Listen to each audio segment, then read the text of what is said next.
Hello, everyone. Here we are for Joy Workout number 91. How exciting. That is so exciting.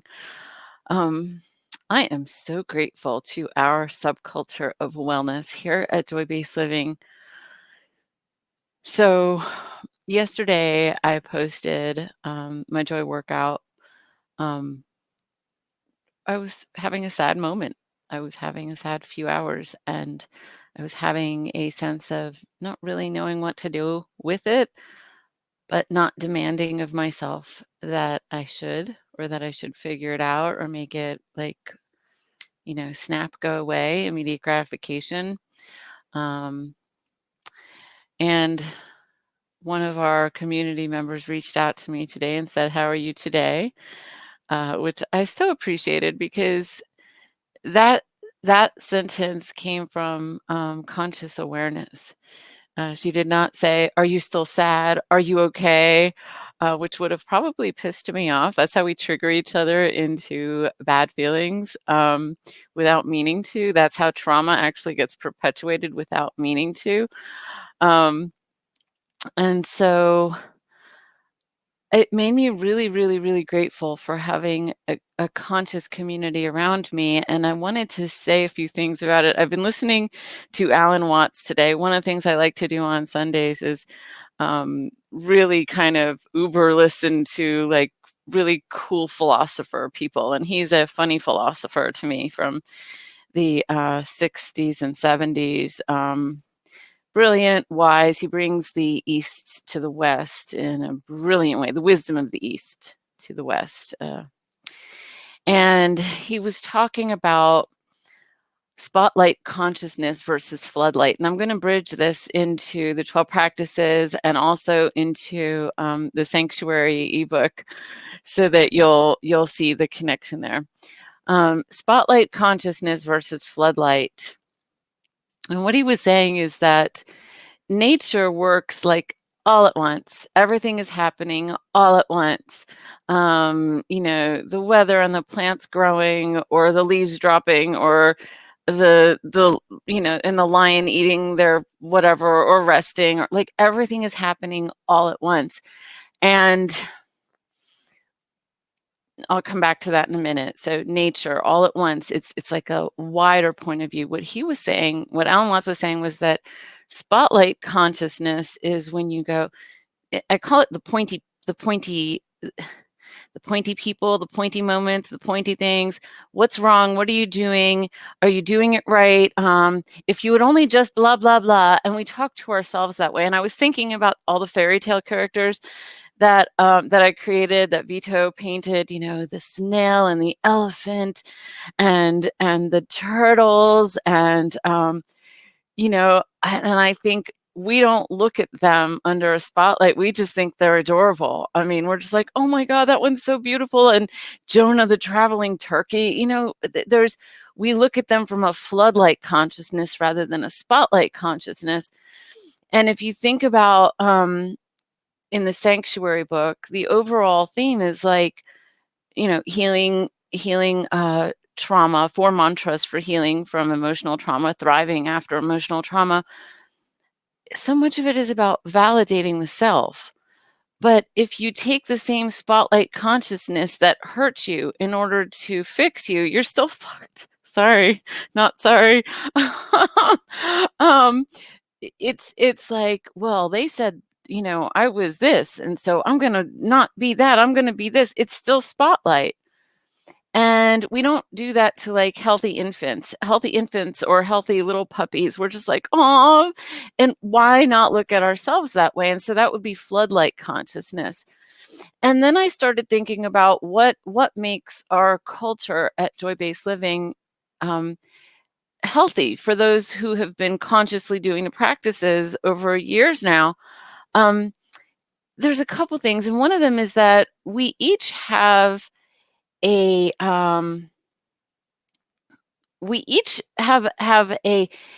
practice, a tendency to tune into the question, what is it I really do want? And that can change on some kind of regular basis or irregular basis. But when I know about you that you want, let's say, to open an art studio, or to live in nature, or to be the best blah, blah, blah in the world, or whatever it is that you want. When I know this about you, in love, I can hold that vision about you in my mind, the way that you might see, if you see Clark Kent in your mind, you'll also see Superman. Like if you see a picture of Clark Kent and you know who he is, you'll also see Superman. That's how the subconscious works. And so let's say if I know that you have a particular desire or dream, and I hold you in that light as though it's true, then what that means is I'm breathing life into the fullness of you. And I'm believing in that. And that just supersedes and transcends any spotlight. So to go along with the, I was going to go back to the nature. Oh, yes. I remember. Yes, I love it when that happens. Okay, so we talked about the importance of unnumbing ourselves, right? Unnumb yourself and resurrect your joy. Unnumb your heart and resurrect your joy. Unnumb your heart and resurrect your joy. And so when my friend this morning asked me how I was doing, notice that's a floodlight question. It's not a spotlight question. So I didn't feel any pressure about it. I just felt her caring. I wrote to her and I said, I think I know what's going on now, what it was that was making me feel sad. And I said, there are so many drugs out there available for numbing ourselves, and I wish there was a drug for unnumbing ourselves. This is hard work, just being present to ourselves. And then I realized, oh my gosh, we've been doing it, and we've been doing the personal development homework, the literature, literature meaning reading and movies and all that kind of thing. And we've been spending time in nature. And then I thought, I think a lot of us who are attracted to joy-based living are also attracted to nature, because nature gives us the opportunity to unnumb. But I didn't really understand why. I kind of knew that before, and I knew that intuitively before. Even wanting to live in the mountains, live in nature, I always wanted that, but I didn't know exactly why. And then when Alan Watts today said, spotlight consciousness versus floodlight consciousness, I was like, oh my God, that's so beautiful, because we experience nature in its wholeness. It's constantly changing. I think that's the problem I have with creating art sometimes, is because when I look at a person's face or at an experience, I'm looking outside my window, there's a big bamboo grove, and then beyond that is where the sun sets, and sometimes I see the twinkling of the sunset, just through all the bamboo stalks and leaves, and it's really beautiful, and it's constantly changing. So you look at it in another moment, you look at a person in another moment. If you look the difference between yesterday's video and today's video, every single moment is constantly different. So asking yourself the question, in recognizing that you're constantly ever changing, we are unnumbing. I'm going to put one more thing into this because I think you can handle this. We are unnumbing our hearts, and we are resurrecting our joy here at Joy-Based Living.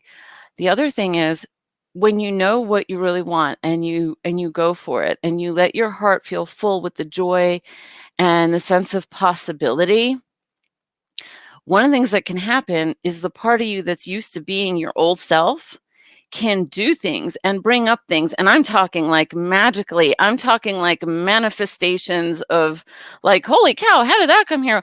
Oh, boop, that was a distraction. Sometimes things come up to distract you from the fullness of your being, fully embodied in its creation and manifestation right now. And sometimes things come up and things break down because they no longer fit with that new you. So it looks like, oh my gosh, I don't know, the last few months I've had a few things going on over here, and I'm like, yes, because February I spent a lot of time in meditation, and I consciously was manifesting a sense of spaciousness within me. And I didn't call it spotlight consciousness versus floodlight, but it's very similar. It's in horse language, they call it soft focus, soft eye focus. It's the opposite of hypervigilance. And it's real tempting to go, well, I'm going to create my reality with that kind of pointed focus. Well, you can do it, and people do it, but they don't always feel happy and look happy along the way. And so I want to close with this. What I really want, and that I have right now, and that I want for you. So now what I want is I want what I have for other people to have also, is I want for me, for the people who surround me to get along in a good enough way. In a good enough way. And when that happens, my daily inner conversation becomes one that's softer, and it's more of a floodlight rather than a spotlight consciousness. I worry less. I feel supported more. I fear less. I feel embodied more. I feel less less numb, and I feel more joy. And if you create that for you, and then the ripple effects happen around you, and then someone else around you does the same thing, then we're creating multiple subcultures of wellness where people get along in a good enough, I call it good enough. There's a thing in psychology called good enough parenting, good enough parents. And they're the kind of parents that as you grow older and develop, you want to be around them because they're good enough parents. They're not perfect, but they're good enough. And we want to be good enough parents to ourselves. We want to be good enough friends to our friends. And for the people that we work with, we're not perfect. But to be good enough allows us to live more in a state of floodlight consciousness rather than spotlight consciousness. And you deserve that. And we as humanity deserve that. So my big, huge, giant, crazy dream is that everybody in humanity has that, surrounded by people who get along in a good enough way. My heart feels really full right now. I want to show you one thing before we go. I planted some mustard seeds in my ASEA pouch, and one of them started growing today. So I just threw a ton of seeds outside my window here, so we'll see what happens. We have a seed growing, and that to me is magical. And there we have nature and beauty and love and magic all rolled into one. Thank you for being here with me. Thank you for growing here with me. I appreciate you so very much. Cheers to us. I love you. See you tomorrow.